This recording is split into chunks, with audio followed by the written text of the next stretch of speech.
இடஒதுக்கீடு தொடர்பா உள்ளாட்சிகள் சட்டம் அதே மாதிரி மாநில சுயாட்சிக்கு சட்டம் இதை எப்படி பார்க்குறீங்க? இல்லை மாற்றுத்திறனாளிகளுக்கெல்லாம் நம்ம முதல்ல செஞ்சுருக்கணும். அதெல்லாம் ரொம்ப அடிப்படை உரிமையும் கடமையும்.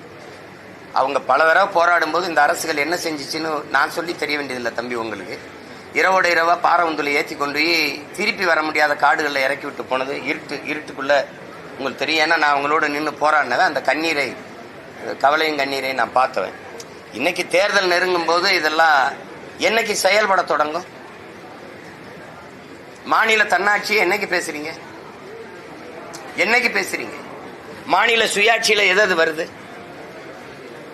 மாநில சுயாட்சியில எது வருது? கல்வி உரிமை வருதா? மருத்துவ உரிமை வருதா? வரி வருதா? போக்குவரத்து, சாலை போடுதல், பராமரித்தல், இதெல்லாம் வருதா? எதெல்லாம் மாநில உரிமையில வருது? மாநில சுயாட்சி சரி, அது தாங்க தன்னாட்சிங்கிற. நீங்க சுயாட்சி சரி, ஏதோ ஒரு ஆட்சி என்னைக்கு போடுறீங்க? என்ன நேற்று தான் கட்சி ஆரம்பிச்சு இன்னைக்கு ஆட்சியில் உட்கார்ந்துருக்கீங்க, உடனே மாநில தன்னாட்சி கேட்குறீங்களா? 18 ஆண்டுகள் தொடர்ச்சியா மத்திய அமைச்சரவையில, இந்திய ஒன்றிய ஆட்சி அவையில இருந்த ஒரு கட்சி, ஒரு மாநில கட்சி திமுக தான். அன்னைக்கெல்லாம் இந்த மாநில தன்னாட்சியை கேட்டு பெறாது. இந்த கல்வி உரிமை பறிபோனதப்போ இங்க பதவியில் இருந்தது யாரு? நீங்க. இப்ப 18 ஆண்டுகள் அங்க இருந்தீங்களா? அப்ப கேட்டு திருப்பி கொண்டு வந்திருக்கலாம்.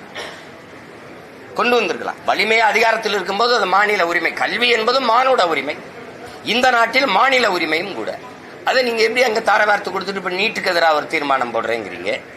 கொண்டு வரும்போது பேசாம இருந்தீங்க. இப்ப மாநில தன்னாட்சி யார்கிட்ட கேக்குறீங்க?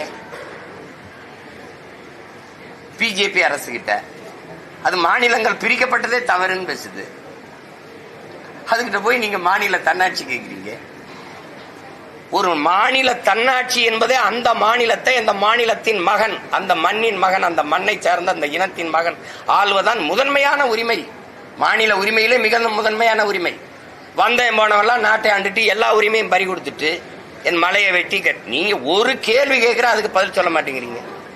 கேரளாவில் மலை இருக்குதா இல்லையா? இருக்குது. மேற்கு தொடர்ச்சி மலையின் தொடக்கம் எங்க? கேரளாவில். கேரளாவுக்கு விளிங்கத்துல துறைமுகம், கேரளாவில் கட்டடங்கள், கேரளாவில் சாலை போடுதல். இதற்கு ஏன் அவர்கள் மலையை வெட்டாமல் கன்னியாகுமரியில் இருக்கிற அந்த என்னுடைய மலையை, மேற்கு தொடர்ச்சி மலையை வெட்டி ஏன் ஏத்தி போகணும்? ஏன் ஏத்திக்கிட்டு போகணும்? கர்நாடகால மலை இருக்கா இல்லையா? இருக்கு. அப்ப ஏன் என்னுடைய தருமபுரி கிருஷ்ணகிரியில இருந்த மலையை அவர் யுவராஜ், அந்த பாரவுந்து சங்கத்தின் தலைவர், ஒரு நாள் பெர் டே, ஒரு நாளைக்கு லட்சம் டன் போகுதுன்ற, லட்சம் டன் போகுதுன்ற ஒரு நாளைக்கு. அப்படின்னா